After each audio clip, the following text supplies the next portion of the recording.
This may seem simple, but it actually details the thinking process of many of the Republican politicians. I'll explain on the other side. Listen to this and then we'll talk to it on the other side. You've said that passing this through the reconciliation process would poison the well of bipartisanship, but you voted to pass the Trump tax cuts and repeal the Obamacare through the reconciliation process. So why isn't it right for the Democrats to do this now?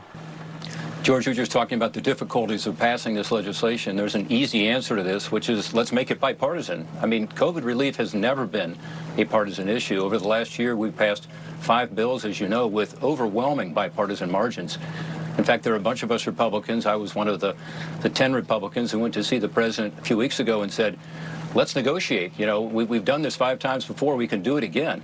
So this is not like taxes or health care. This is COVID relief, which has always been a bipartisan issue. And by the way, it doesn't fit in reconciliation, as we've seen, because it has to be directly related to the budget, to revenues or spending, which is why the minimum wage got knocked out. Everybody knows that. So I have not figured it out yet, but I think what he should do is what you did in the Clinton administration, what the Bush administration did, which is to start off with more bipartisan measures so that we don't poison the well, so that we can continue to work together.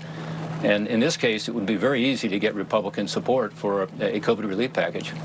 Well, there is Republican voter support for this package. 40%, according to the New York Times, Republicans support what's in the package right now. That is certainly one definition of bipartisanship.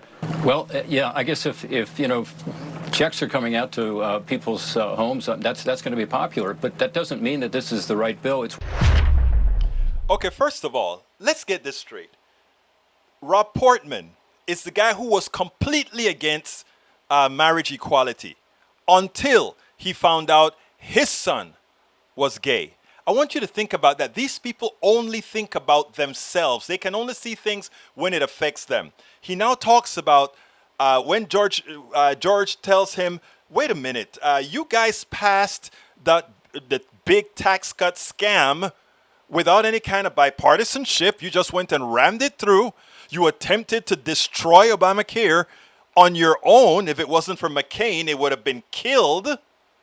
But now you're talking about a bill that most Americans want, including Republicans. And you want to say it's not bipartisan. Yes, it is bipartisan. You know why? Because a lot of Republicans love it. A lot of Democrats love it. But you don't. Republican politicians show their selfishness. Republican politicians not only show their selfishness, but they show their unwillingness to get and reach the people, to empathize with the people. Look at what he thinks about those people who like the bill. If you're giving somebody $1,400, of course they're going to like it. They're freeloaders. That is what he's trying to say.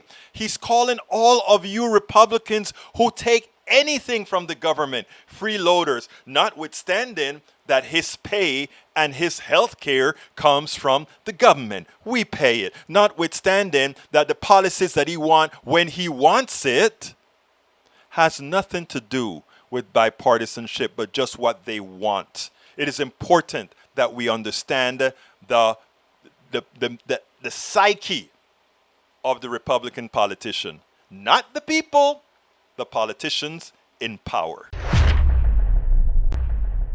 We spend a lot of time deconstructing the news, trying to parse it into a form that everybody can understand. We try to find those little nitpicks where it flies above the fray, etc. If you really like these videos that we do, I want to ask a big favor. Please go ahead. Number 1, subscribe to our channel. And number 2, please join if you can. Thank you so kindly for watching. Keep watching. Please remember to share. We must populate the entire internet with our progressive message, a message that we know is what most Americans say that they want. So help us, please join.